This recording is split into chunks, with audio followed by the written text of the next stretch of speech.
Good evening, everybody. This is just doing a little bit of an impromptu live tonight. Sunday night, I didn't realize it was daylight savings time until my computer told me. I guess that's what happens when you sort of live outside of the normal time scale.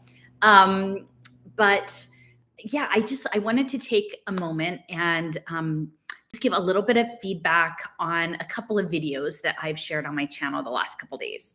And these are a little bit a new kind of presentation for me.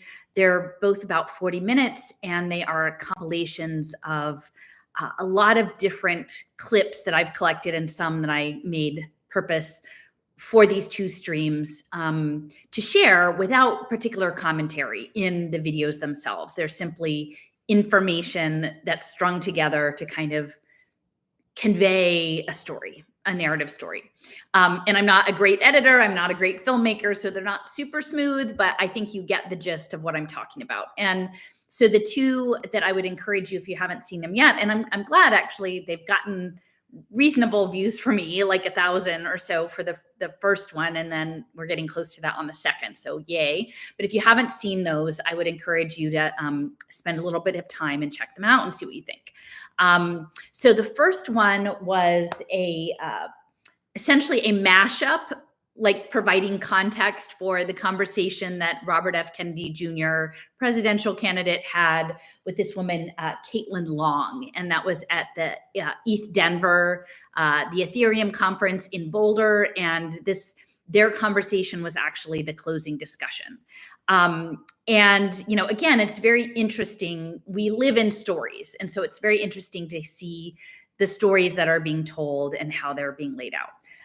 The second video, I have to thank my friend Sean because he had brought this to my attention at some point earlier in the year, maybe, quite a while ago, maybe 6 months.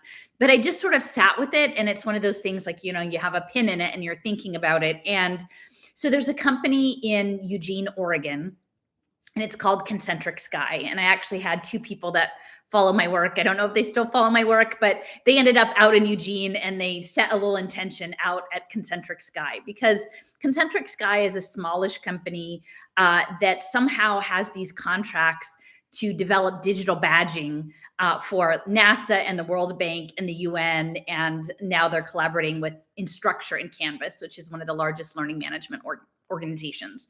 And so they were commissioned by the MacArthur Foundation, which has been really central in digital media and learning. And I researched the MacArthur Foundation quite a bit when I was doing my education work and came across Concentric Sky. And it just didn't quite add up. I'm like, what?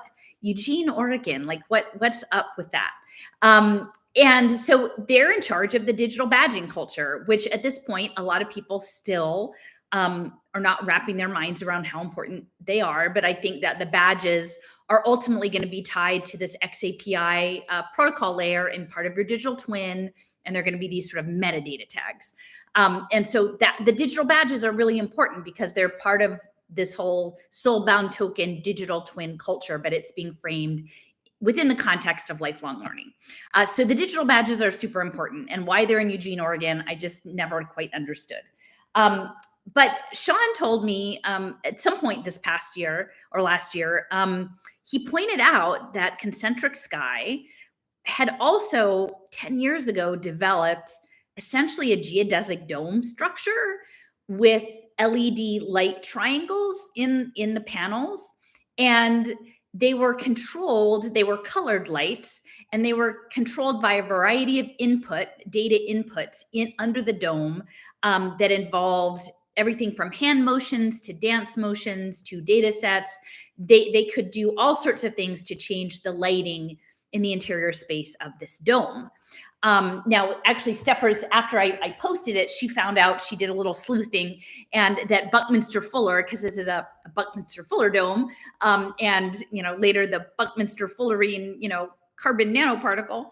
But this Buckminster Fuller had actually done a number of projects in Eugene, Oregon in the 50s. So yeah, look it up. So that's very interesting. So like none of this is new, right? It's just, it kind of pops back up and they're like, we just had this idea to create a dance floor with light and oh yeah, on in our day job, we do digital badging. And so what I was realizing over time was that ultimately this dome was a collective, a space for collective socio-technical problem solving, right? And moving forward, a lot of the computing interface is going to be embedded within our biology and is going to be activated through light. So, including these opsins, rhodopsins, and different things that are engineered protein receptors that are sensitive to light. And so, those are already being used in various therapeutic instances. And some of these opsins are actually normally in our body, and then a lot of them are microbial or I think maybe even fungal, and they're introduced in sort of a protein engineering. And proteins, you actually, like, to me, I'm not a biologist, so this was a bit new, but they can be understood as crystals, right? So we're crystalline beings. We're crystal lattices made out of protein crystals, that some of which can be engineered with light and light activated. So the folks bringing you the badging were also doing this dome with this dance party.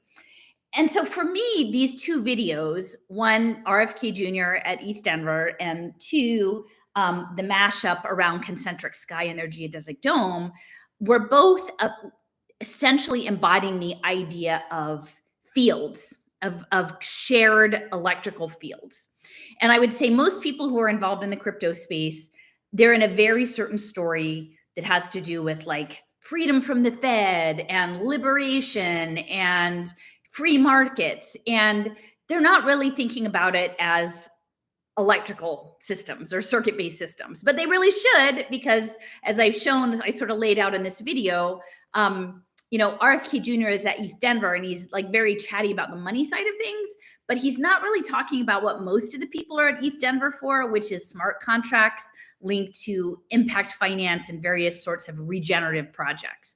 A whole lot of what's happening in Boulder at East Denver, or I guess maybe it's in Denver, but like happening at that conference, it has nothing to do with money per se, as we currently understand it as a wallet. It's all sorts of other kinds of token engineering.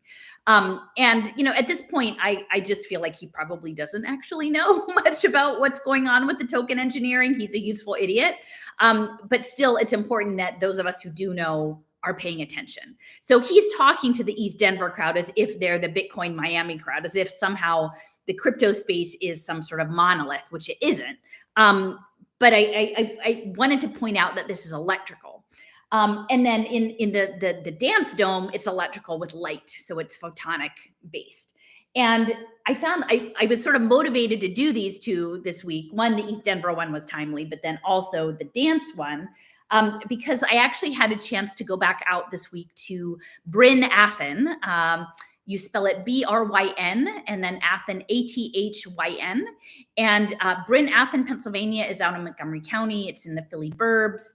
And it's a late 19th century community that was started by the Pitcairn family.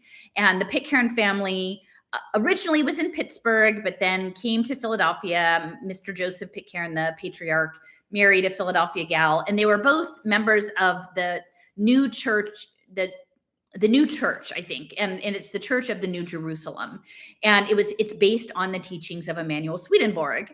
And so I have a much bigger map that I'm working on of Emanuel Swedenborg and the Pitcairns, but a lot of it has to do with bioelectricity and interdimensionality and these idea of realms and the afterlife and heart-based energy and love and bioelectricity. And so there were aspects that were linking Emanuel Swedenborg, who was a Swedish 17th century, I think, Swedish mining engineer initially. He didn't start having his mystical visions until his mid-50s. And so he was a scientist and specialized in mechanics and mining, and then became sort of a mystical theologian later in his life and wrote extensive works that were later turned into this new church, Reformed Lutheran religion. And so they were linking Swedenborg to Mesmer, and the idea of mesmerism and electrical frequency. And so for me, again, it's sort of like how I'm interested in talking about things that happen in my life, because a lot of the work that I was doing in Pittsburgh with the Oliver Reiser papers had to do with, again, interdimensionality, Eastern mysticism, bioelectricity, paranormal activity, altered states of consciousness, and all of that. And there was like a big fat file with Edgar Mitchell, who is the NASA astronaut who later founded IONS, which was kind of the incubator for community currencies. So like, it's really important that we understand, Mr. Bobby, the freedom presidential candidate, who's, let's be honest, he's not going to be president, but in my opinion, he's maybe being positioned to take that San Patrignano model and run with it, right? And the idea of using these tokens in institutional settings for other communal purposes. So anyway, so I put up these two clips, and the first one didn't get so much, background. I think it's a bit long, and again, I don't know. I think a lot of people are always really focused on, individual personalities. So maybe you're for or against Mr. Kennedy, but so there wasn't a whole lot there. But the second one, which is looking at this badge, the digital badging for workforce and lifelong learning, and the dance party at Burning Man got a lot more response. And so what I called this talk like Cult-Ure and free will. And back when I was still on more regular social media, the trolls out there were like, "Oh, Allison, she's so difficult. She just wants to be a cult leader. She wants to lead a cult." And like, clearly I understand that now, that like, well, I had no intentions of being a cult leader. And if anybody is actually paying attention, me pulling back off of these social media feeds and really pushing away anyone who's not totally in line with what I'm talking about, like, I'm no cult leader at all. But the idea of culture, I'm realizing at this stage of the game, a cultural geographer. So whereas some people come into this space focused on the science or the technology or the health systems, I was, a mom, and I was coming in with the school thing, and my background was art history and historic preservation. And so, again, that's kind of a rare commodity these days. It's not particularly practical. And now at this stage of my life and figuring out what to do next, I'm realizing how not practical a master's in historic preservation might be in cultural landscape planning. But it has helped me understand this. And so I actually really like culture. I like the idea of culture. Now, I don't want a one world culture, right? Like, I like that we have, you want to go places and see what people's cultures are and what their foods are and what their languages are and what their stories are and, what the lands are where they are. And that's all important to me. So that's the lens that I use, is this lens of culture. But what we're dealing with now is this emerging technology keeps coming. And again, in the standard narratives, it's all focused on AI and the singularity, which I think it actually much more needs to be focused on Web3 and smart contracts and how that relates to our own digital identity systems.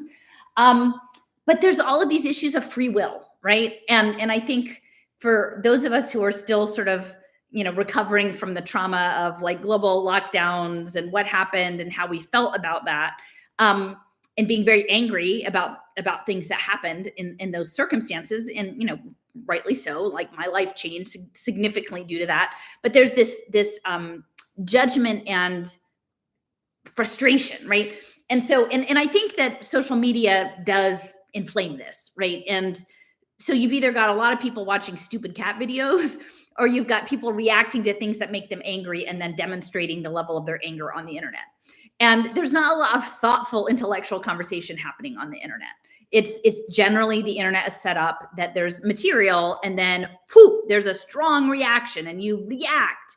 But it's usually just a brief statement of like frustration or anger or something negative about the content that is being shared. Like, I don't like that. But it doesn't really go any further. It's just a vent. It's just a venting. And that makes a signal. And that signal is all incorporated into the pattern recognition and the grouping and the teaming and the, regrouping of society. It doesn't really advance how we think about things. And so within the culture aspect, like, I think it's important to understand that what we're seeing in social media is the creation of digital teaming, right? Digital communities based on ostensible interests, or ostensible behaviors.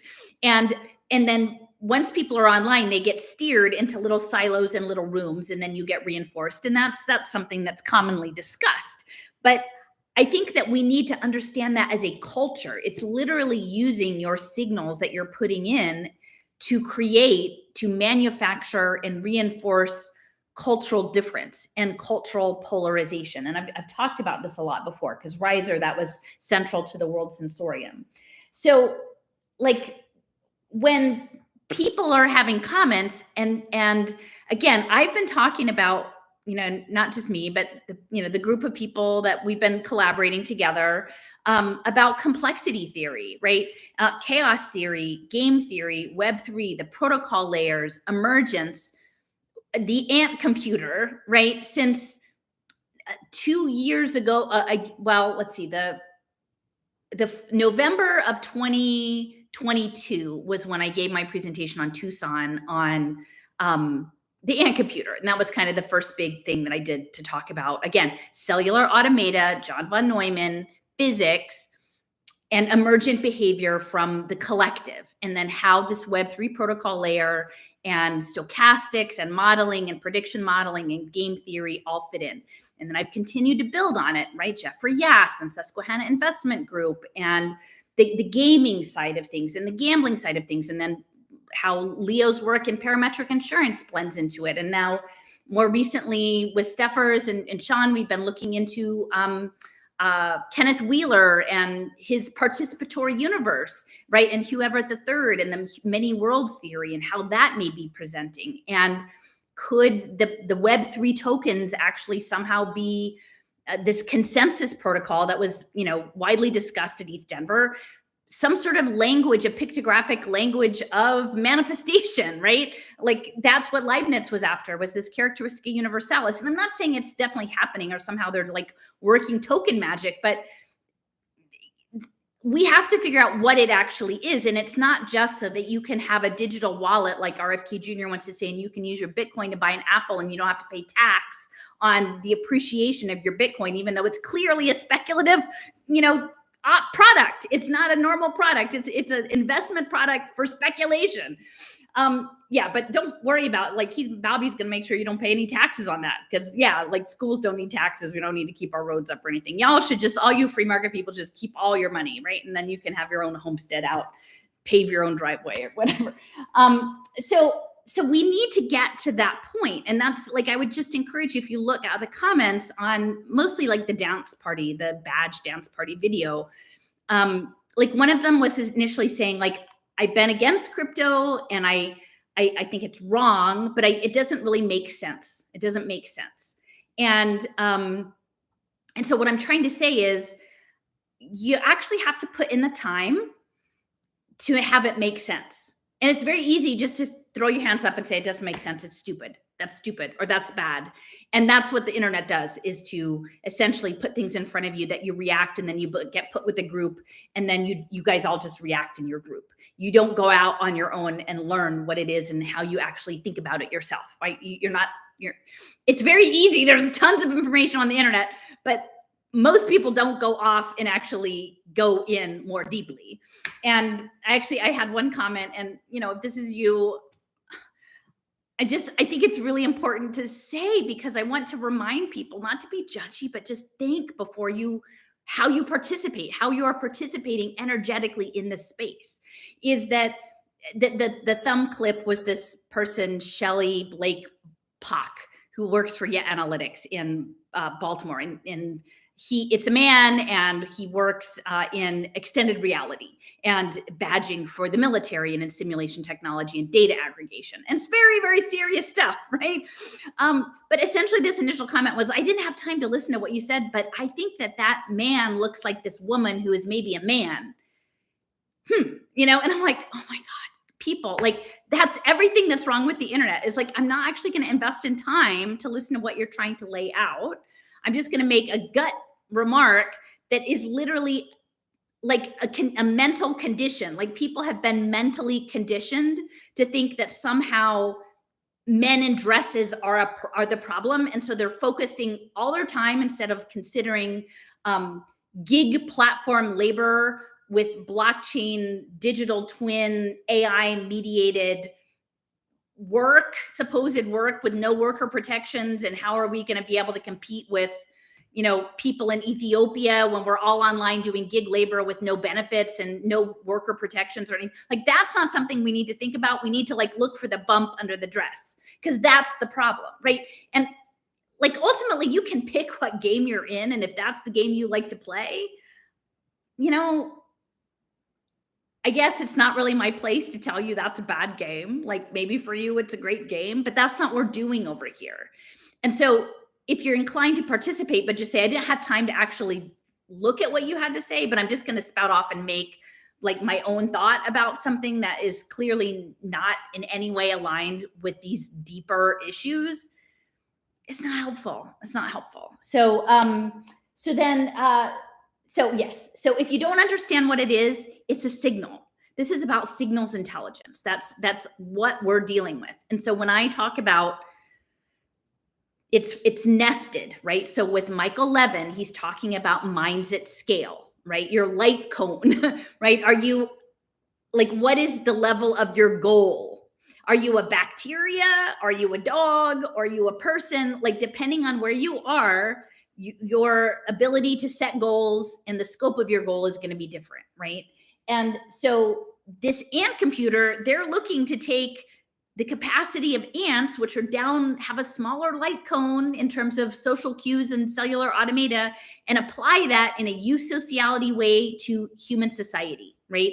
And the goal is to do that with sensor networks and AI ubiquitous computing, like, you know, and to turn the world into a game, and then have all of the choice architectures steered into a ledger that some larger computational process can then assess patterns and assess outcomes and then reinforce towards a goal. Now, ultimately, no one has come right out and said that that's what's happening, right? Now, at some point, we may decide that there's a problem at hand, that our participation in ubiquitous AI surveillance on a permanent ledger to create the best solution that creative humans have is worthwhile. You know, I don't know what that looks like. Is that like somehow we all collectively meditate and the meteor doesn't hit the planet or something? Like, I mean, I'm just kind of throwing something out there. There may be something that if we weigh the upsides and the downsides, that we would decide to participate in those technologies. But that is not how whatever this is going down. That's not how what we're dealing with. What's moving forward are lots of little siloed narratives, and Bobby is going to give you a wallet, and, you know, what's her face, Caitlin Long is going to sue the Fed, and but they're not actually laying out the bigger picture so that we can, as a society, decide, as a world society, right? Because this is happening at a global level, like the whole New World Order or the global governance or Christogenesis or the Omega Point. It's coming, and we're not ready because we don't actually have the mental capacity to hold it and then have an informed conversation, because we're looking for bumps on the dress, right? Like we're nowhere near having the maturity to have the conversations yet. But I'm not a nihilist, so I'm still hoping that we can get there. So the signals within the light cones, that's what the tokens are, right? So they're going to sell you on tokens for education. They're going to sell you on tokens for healthcare systems. They're going to sell you on the carbon creating tokens. Everything is a signal. All right. So we have to understand it as a signal. And then once you do, you can sort of see that, like, our body is made up of cells, right? The cells in our body are like agents, right? This agent-based simulation modeling that has been built up all throughout the Cold War. The Cold War was not what we thought it was. I mean, one layer, it was that, right? Oh, we're against the Russians or whatever. Pugwash, they're all planning it out together, both sides, you know, and Asia. But they're not going to put that on the nightly news. And they're figuring out psychotronic warfare, but it's not actually warfare. It's synthetic telepathy and stuff like that. All the stuff that Edgar Mitchell is going to be working on. And now we're going to put that in with Web3 tokens. And so our body is made up of cells, which are agents. And they're constantly trading signals and tokens to keep you in homeostasis.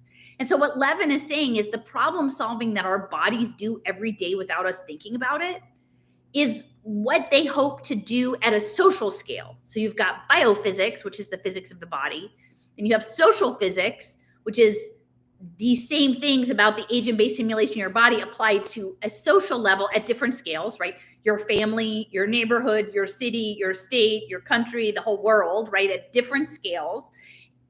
And then the idea is, in my opinion, is to throw that on a ledger, all of the signals, and then let AI sort it out, right? To make these patterns towards the goal, like whatever the goal is that is being decided.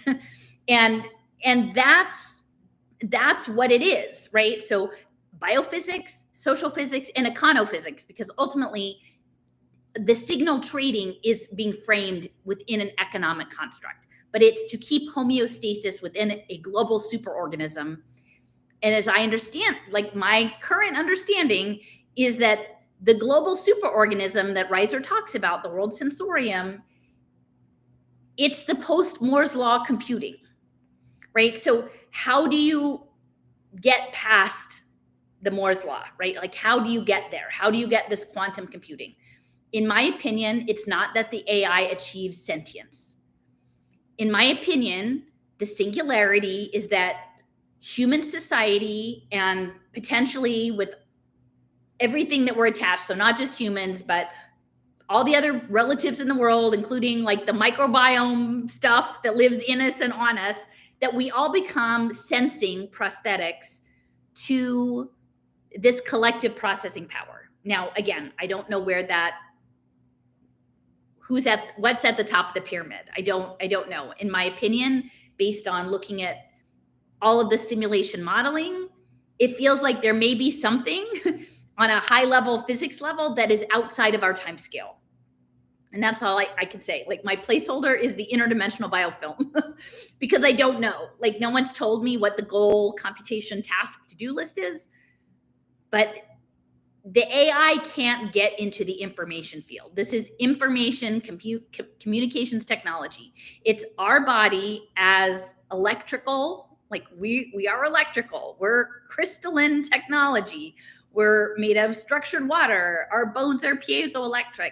We're interfacing with the field. Now, some people have downloads and all that. I don't have that, but I have my intuition about things. I have things that happen to me that say, okay, Allison, you should go back to Bryn Athyn and revisit Emanuel Swedenborg and Mesmer and bioelectricity and figure out why they were trying to shut you down, like at the American Philosophical Society when you wanted to talk about these things, because they weren't going to, talk about any of those things. That's not on the board to talk about publicly. That's for the behind the scenes, the Jason scientists, right? So what is it? It's a signal. So if you don't know what it is, you're like, oh, crypto, it doesn't make sense. It's stupid. It's never going to work. It's dumb. It's not real money, whatever. No, it's not meant to be money. It's meant to be a tradable signal exchange in the superorganism. Then some people were like, oh, look at that are rigging all the outcomes. This is all about rigging things and people getting unfair advantage. Now, yes, at some level, like I'm trying to figure out, I have to set up like new bank accounts and savings accounts. And now there's all these like high yield investment savings accounts. And I'm like, what? I take a big check and I just throw it into the internet. Like, what does that even look like? I'm just such an oldster. And my soon to be ex-husband is like, whoa, well, you need to find a good one, like not just a new bank. And I was like, well, yeah, but like all the old banks are crooked too. So like, what are we even doing? Right? Like, what? Yes, the game is rigged. Yes, Goldman Sachs wants to bet on trading futures of toddlers on surveillance play tables. The whole thing is messy. But the ultimate goal isn't just to rig the game. The ultimate goal isn't to turn you into a puppet either.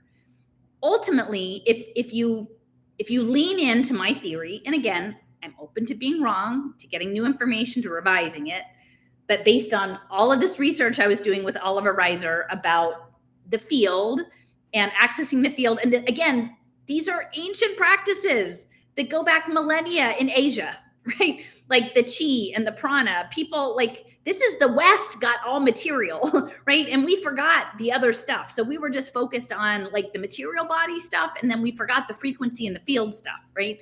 But the general public. The people at the top knew. In fact, I'm looking at moving to Arkansas, and one of the main streets through Hot Springs is Alexander Pike. And Alexander Pike was like one of those highest level Masons, right?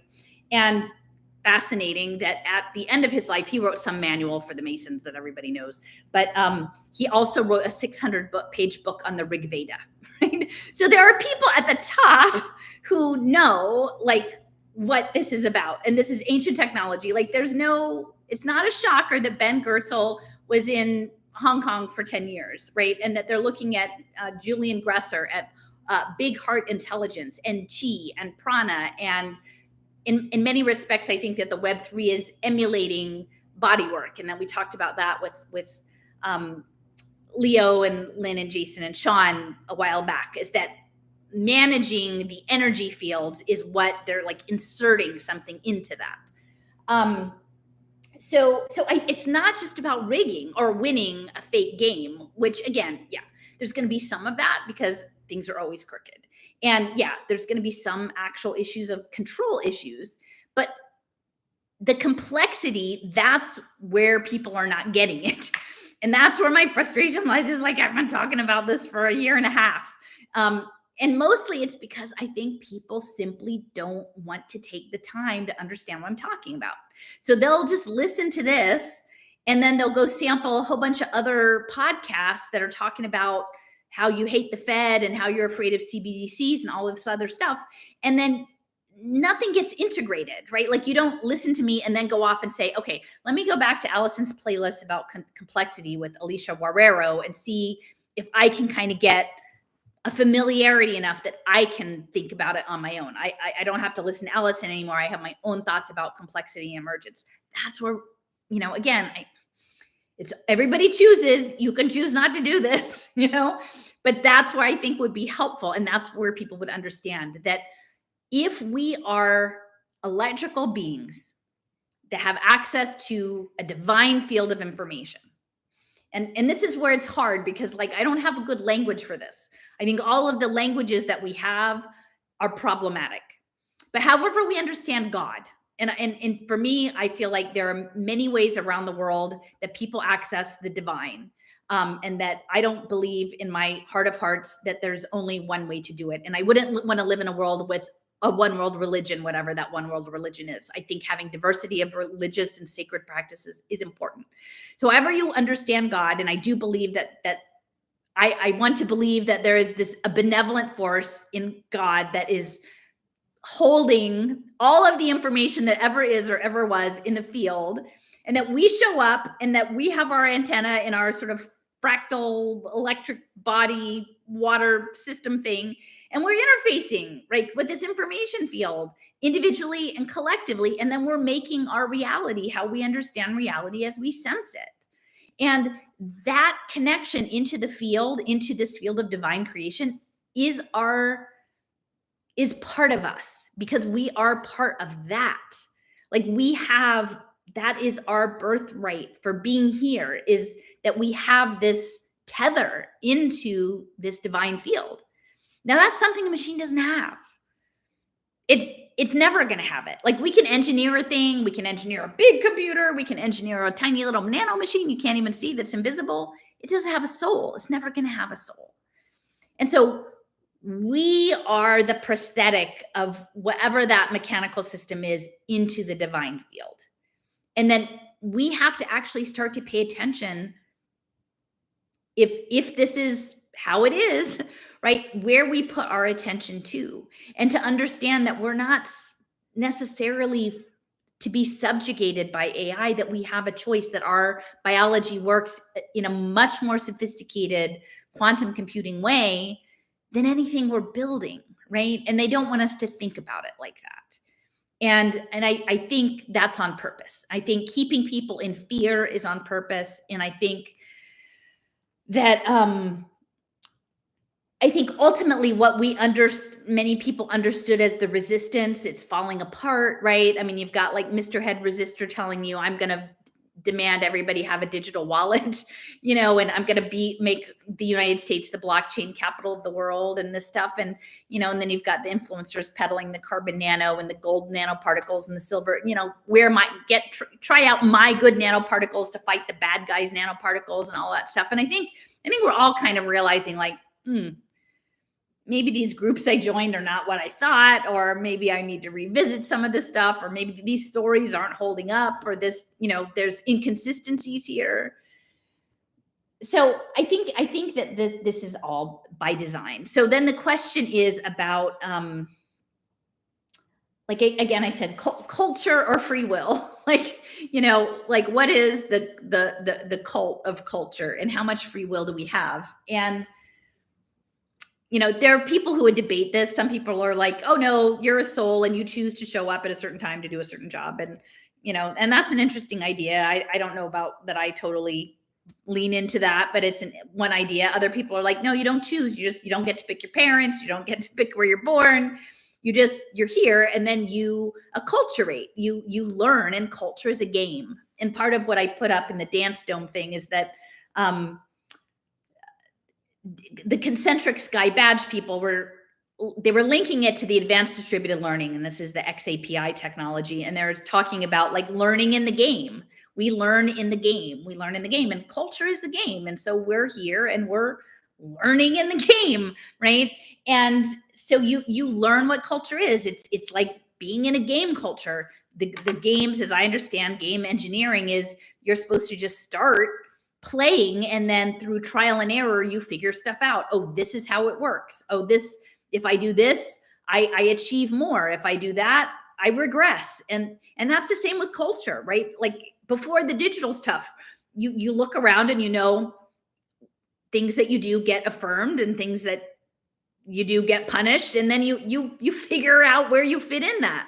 And sometimes you change over time, right? I was always I was someone who followed all the rules and did all the things. And I was telling, my mom on the phone, I'm like, yeah, I was always the good girl who did all the things that I was expected to do, but it was actually a lie.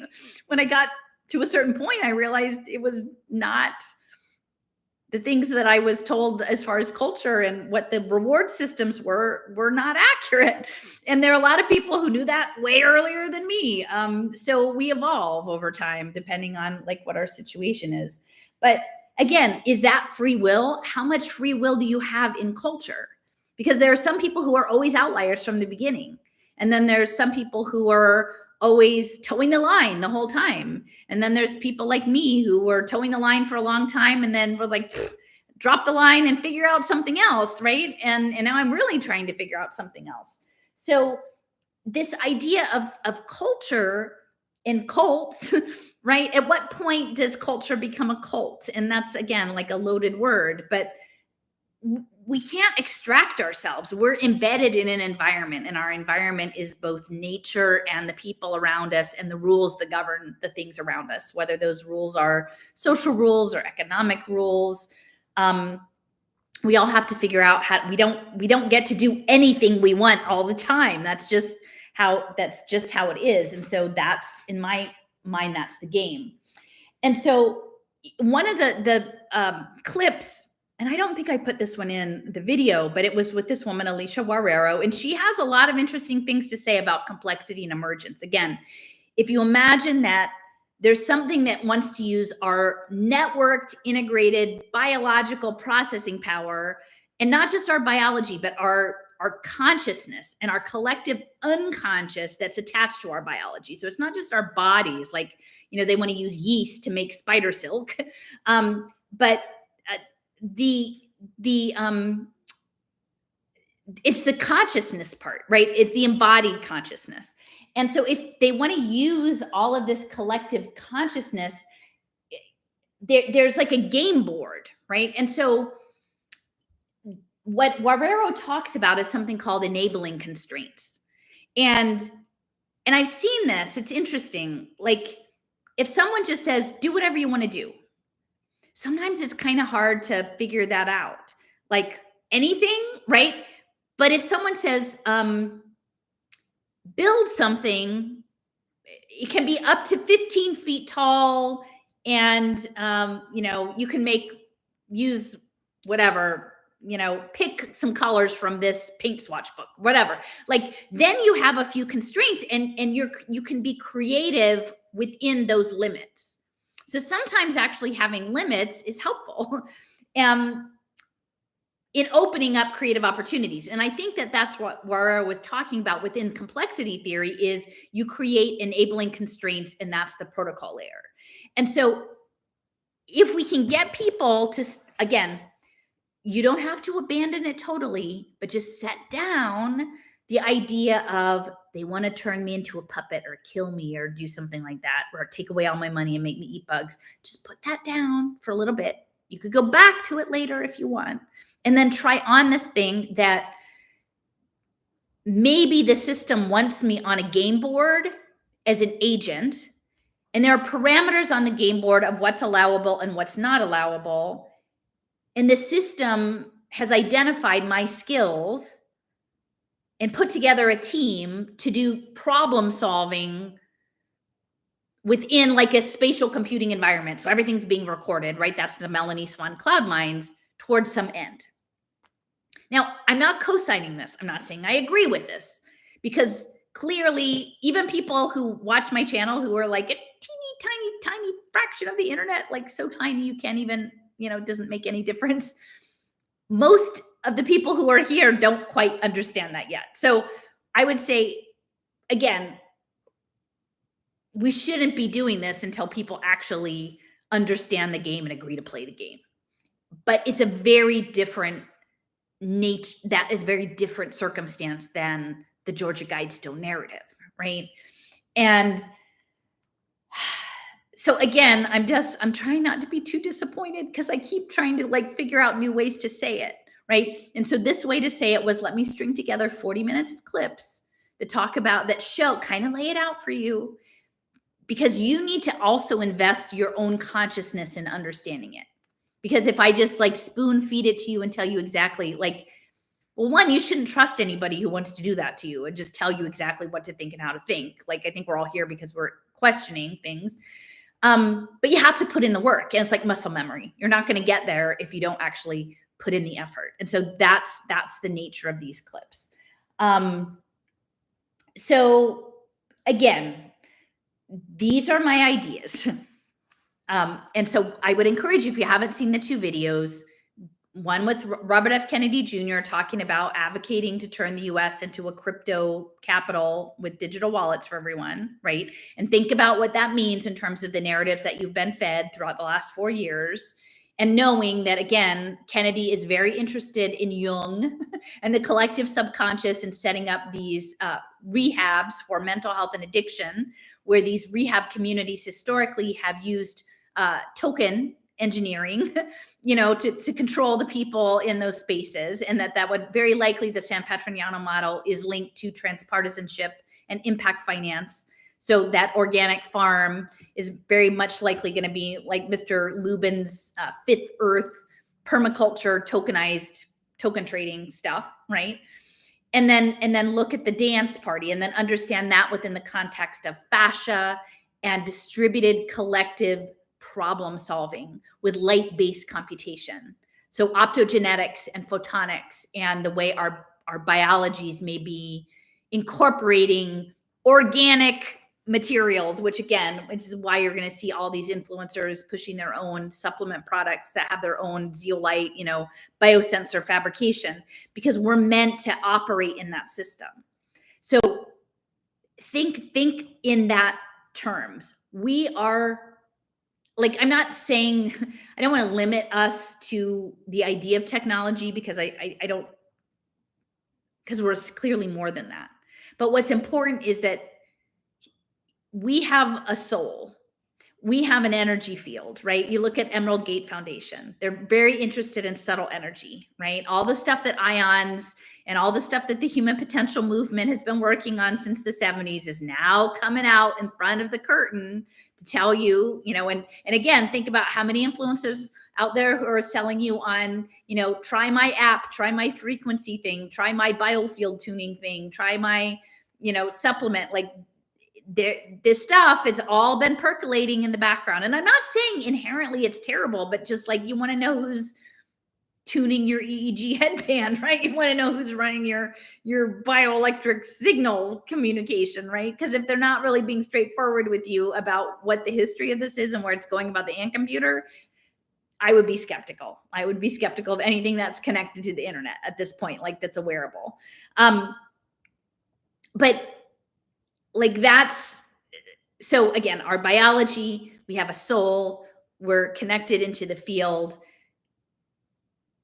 What would happen if the approach of the eusocial insect, the ant computer, were applied to human-based society?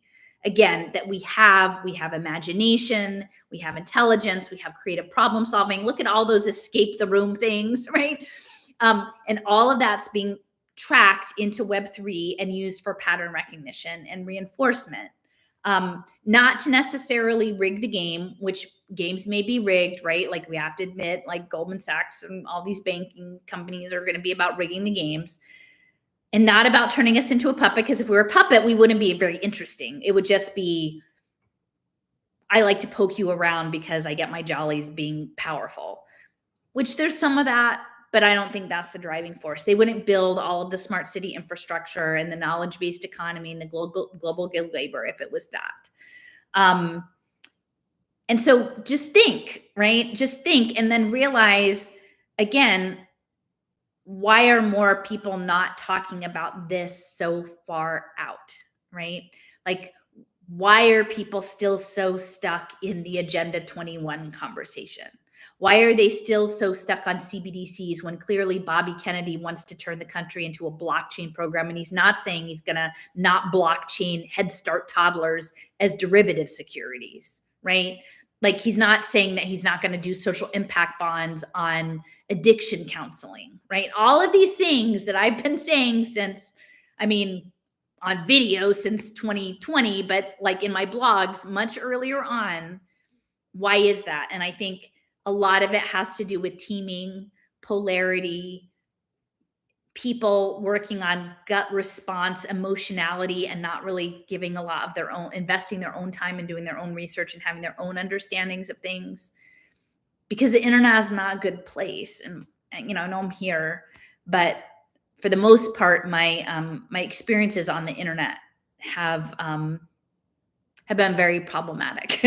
You know, and I've had learning experiences, you know, bumps along the road and things learned. But once we live in these digital spaces, we really are in the ant computer. So, you know, I guess that's mostly it. That's what I've got to say tonight. But do check out the videos because, you know, I'm not a great editor, but I think it really does lay things out pretty clearly in juxtaposition, right? Like what I offer as an art historian and as a cultural geographer, culture geographer is to look broadly and knit things together, right? That's my like quilting bits, is to go wide and then lay things out and say, well, what happens when you lay out a clip of Bobby Kennedy saying, you know, I think Bitcoin and cryptos are the way to hedge from inflation. And then you have a clip where the ETH Denver people at the same conference are saying, we're going to have global gig labor where anyone can participate. And then we have another clip with Charles Hoskinson, who has a presence in Wyoming, which was the same home state of this woman, Caitlin Long, who was interviewing RFK Jr. And Hoskinson with Cardano is saying, oh, we have a program with the Ethiopian government to monitor everyone from preschool to determine who is worthy of having a job, right? And so you just lay these three clips out together and you can see what's missing. Now, I'm not even saying that RFK Jr. intentionally is misleading people, that he knows about Hoskinson's plan, like goals of that he's put all the Ethiopians on blockchain in alignment with the government. He probably doesn't. And realistically, somebody's out there is probably going to tell him, and he's probably still never going to bring it up. It's something in the field. It's something that's coming out in the field. But we have a responsibility, I think, as responsible citizens to know that and to really question the narratives and question my narrative, you know, like, I'm not here to say I've got all the answers. I have a different way of seeing things, but I think it's internally consistent. And the more information I get, the more it seems to reinforce this understanding about our antenna-based nature and it being coordinated through the protocol layer. And I guess in closing, I was just talking with my friend Lynn. We have to still catch up on this whole Jung and the Dallas Metroplex, and Dallas being maybe a target of smart city, Jungian-based fractal mathematics interventions, soul-based interventions. But I said, Lynn, look at that dome, that dance dome at Burning Man with the blinky lights. And instead of that context, think a blue jean megachurch doing social impact mission work, right? Because it could be the same concept, just a different team, just a different brand. And we need to be aware of that and have the ability to think flexibly enough to say, okay, now that I understand the game plan, I can look and I can see how it might be applied in these different situations. So yeah, so I'm just going to close it off. I think I might be back, if not like later tonight or tomorrow. I have this book, The Silver Crown, and somebody, I think her name is Juliet, had recommended it to me a while back. And it's Robert O'Brien, who also wrote the Rats of NIMH and in tribute to John Lilly. I think I read it myself already, and it's pretty good, and it has some interesting synchronicities. So I think I'm going to start another read aloud. So anyway, thank you guys for joining in tonight. Check out the 2 videos. I'm curious what you think, unless it's about looking for men who are women or women who are men, or like whatever not that, dial that back.